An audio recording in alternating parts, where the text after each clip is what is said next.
it's Ashlynn Cubbison, the creator of the Fruitful Time-Blocker Planner, and I am back again with another video on how to get the most out of your planner. In this video, I'm going to cover the weekly time blocking section inside of your planner. If this is the very first video you're watching about how to use your planner, I really encourage you to pause and go back and watch my previous 3 videos on how to do the beginning sections of the planner. If you haven't purchased the Fruitful Time Blocker Planner, and maybe you don't even know what I'm talking about and you just somehow stumbled across this video, then I will drop a link in the description below to a video that explains what's inside of the planner, so you can see if it's a good fit for you. I've been impatiently waiting for this day to come so that I could create this video about the weekly time blocking section. Hit the like button if you're as excited as I am to dig into this part of the Fruitful Planner. I'm so grateful for you, friend, so let's just dig right in. The instruction portion of what I'm going to cover today can be found on page 9 of your planner. First thing I want to start off with are some tips and strategies so that you can time block successfully. Don't try to squeeze too much into your time block. Look, I know you might feel like you have an overflowing to-do list with hundreds of things to get done in a day or a week, but if you jam-pack each of your time blocks, you're really setting yourself up to fail, because chances are you're not going to be able to get everything that you have on your list done. Time blocking is really about prioritizing what's most important, what's highest priority, and what you need to get done first. If you overpack it, it might lead you to believe that time blocking isn't working for you, but that couldn't be further from the truth. There is a certain way that you should time block, and jam-packing each of your block schedules and leaving 0 white space on your calendar isn't going to work. If this is a trap that you're afraid you'll fall into, then my little pro tip is to start off with only time blocking for a couple categories. Maybe don't time block for everything in your life right now. Maybe only focus on your work items first, and then slowly introduce other time blocking categories into your calendar. Starting off slow like that will help you test this new time management system and really help you fine-tune it before you add in every category. Next is you really need to overestimate the amount of time that a task takes you. We tend to be super unrealistic with how long things take us, especially for entrepreneurs. We just have this idea in our mind that, oh, I can get that done so quick, or oh, that should only take me a few minutes, I got this. When reality is, we kind of don't have any idea of how long something's taking us unless we're in the practice of auditing and tracking our time. Now, this might feel like a challenge, and it might even feel like, why am I wasting so much extra time? But this is going to help you succeed in time blocking. So what I want you to do is, if a task will take you 30 minutes to complete, I want you to time block for 45 to 60 minutes instead of 30. This buffer will help you prepare for the unexpected, because let's face it, sometimes life happens or a distraction happens or something urgent pops up in the middle of your time block. And if you have a buffer, then you're more likely to be able to still finish that task and feel accomplished. Also, sometimes we just underestimate how long it's going to take us. So by giving us that little extra time, then we can really track and see how long certain things take us.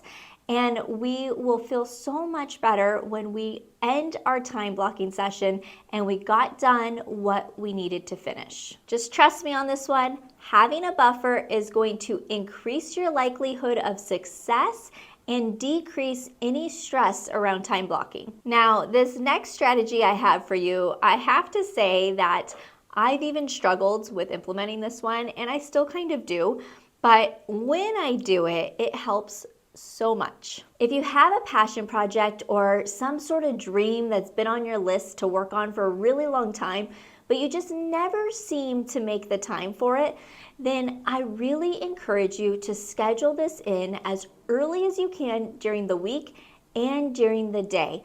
When I've done this, like when I was writing my book, I realized that if I plugged it in the morning and I got it done, number one, I felt great because I actually worked on it, and 2, it was less likely for me to procrastinate on it. So I want you to think about any passion projects or things that have been on your list for way too long that you haven't gotten around to, and make sure you plug those in as early as you can on your calendar. And now my last tip that I'm going to give you before we dive into the next part is I want you to learn your energy levels. I think that this is often overlooked in the time management world, but we all have different energy levels. Some of us are early birds, some night owls, some middle of the day energy. And I really want you to think about, when do you have the most energy and what tasks should you plug in during those times? What I teach entrepreneurs and business owners to do, whether in person or inside of my digital course, is I always encourage you to actually plug in the tasks that you don't want to do during your highest energy levels, because this is going to help eliminate procrastination. If you think about it, something that you already love to do, if you're a little tired or you're not really in the mood to do something, you're more likely to still get it done because that task brings you joy. But if there's something you really dislike that you know you need to get done, then plug it in when you have the most energy. It's going to set you up for success. Are you a night owl or early bird or somewhere in the middle? I really am curious to know, so let me know in the comments below. Now let's go over the Fruitful Time Blocker Method. This is still found on page 9 of your planner at the time that I'm recording this. And I'm kind of just going to go through, but maybe elaborate a little bit more inside this video on exactly what I do. And I'm also going to show you an example of me filling out my planner and what it looks like. Also, in case you're wondering, this is the exact method that I use. It's simple, effective, and it really gives you a clear picture of exactly where you're allocating your time and how much time you realistically have in any given day, week, or month. The Fruitful Time Blocking Method really encourages you to start off with high-level monthly planning. It's really simple. All you're going to do is at the start of every month, you're going to look and see what appointments do you have already scheduled, or what fixed routines do you complete throughout the month. So an example of an appointment could be you have a doctor's appointment on the 15th. You know that time is already booked up, so plug it in your calendar at the beginning of the month. An example for a fixed routine could be maybe your child has practice every Tuesday and Thursday from 5 to 7 p.m. Those are things you already know you're going to be doing, so plug them in ahead of time, and it gives you a clearer picture of how much time you have left in the month. Another thing that I do every single month is I go back and I look at the big projects that are listed on page 31 and the important dates that are listed on page 33. Because I want to see, is there anything coming up in the month? If there's an important date like a birthday, do I need to purchase a gift ahead of time? And then for the big projects, do I have something that I'm trying to push out this month? Do I have a launch? Do I have a deadline? And that will kind of shape how my month and my weeks are scheduled, so that I can make sure I reach those deadlines, and so I don't miss somebody's anniversary or birthday or something like that. Let's go over an example of my planner I filled out using the Fruitful Time Blocking Method. Of course, starting with high-level monthly planning. As a reminder, there's also an example page of a completed time-blocked week inside of your Fruitful Planner. At the top of the planner, there's a line where you will write in the month and the year.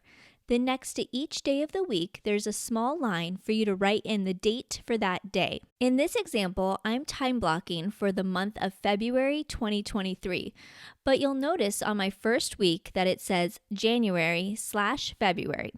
This happens sometimes. It just depends on the length of the month and what day of the week the month starts on. So following the instructions of the Fruitful Time Blocking Method, the first thing I started with was plugging in any scheduled appointments or routines I had, and by checking my big projects and important dates list to see what is coming up this month or what else do I need to plan for. I filled in the whole month with anything I knew I was already committed to. Next is focus weekly time blocking. Step 1 is to choose what day of the week you're going to time block on.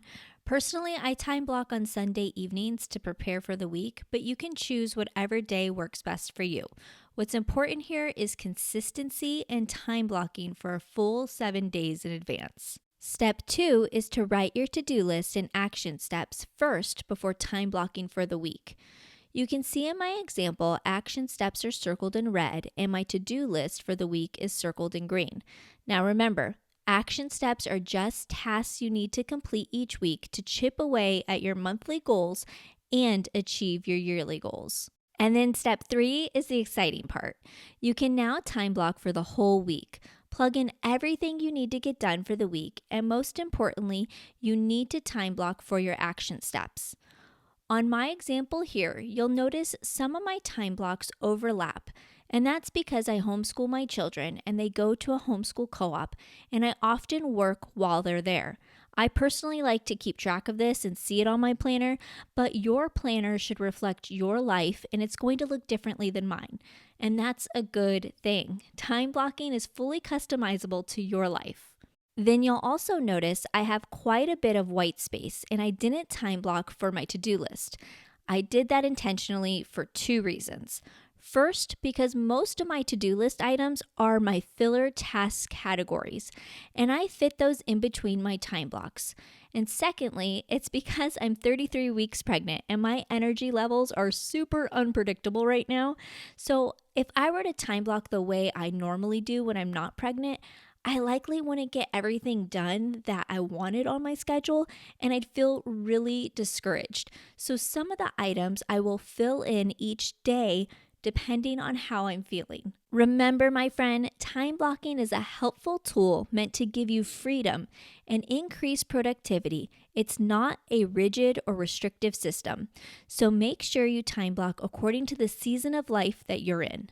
As you time block more consistently, I really want you to pay attention to which colors seem to dominate your weekly spread. So I want to know if what you're time blocking for, are they aligning with what your priorities are that you set at the beginning of the planner? And if you're feeling unbalanced or stressed out or frazzled or scattered, then what can you do to change that?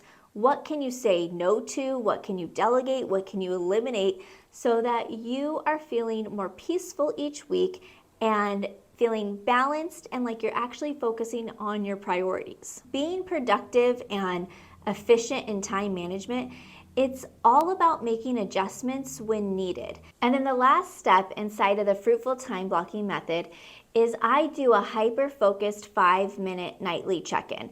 And I typically only do this for my work category because I was just finding that I was wasting a little bit too much time the very next day or my next work block figuring out where I needed to start and what I actually accomplished the day before. So now I spend about 5 minutes every night. I see what I finished and what do I need to do the next day? What are my top priorities? And I will add things into my time blocking section for the next day so that I know right where I need to go, what I need to do, and I don't waste any time. On your weekly spreads, you'll also notice that there's a section for you to meal plan. I love to just plug in what I'm doing for dinner because it makes it easier and everything's all in the same place. I look at my planner every day, so it helps me remember if there's food I need to take out of the freezer or if there's something I need to add to my grocery list or whatever. And then you'll also see that there's a little sun and a little moon. This is for you to track your morning and evening routines that you set up at the beginning of the planner. Personally, I love checking things off, so this is just a fun little thing for me to do, for me to track my morning and evening routines, and if I'm starting my day and ending my day the way I want to. If you found this video helpful, it would mean so much to me if you hit subscribe and like, and drop me a comment even below. This really helps me get the word out there and make sure more people can see these educational videos. Thank you so much for watching, and please, my friend, be fruitful with your time.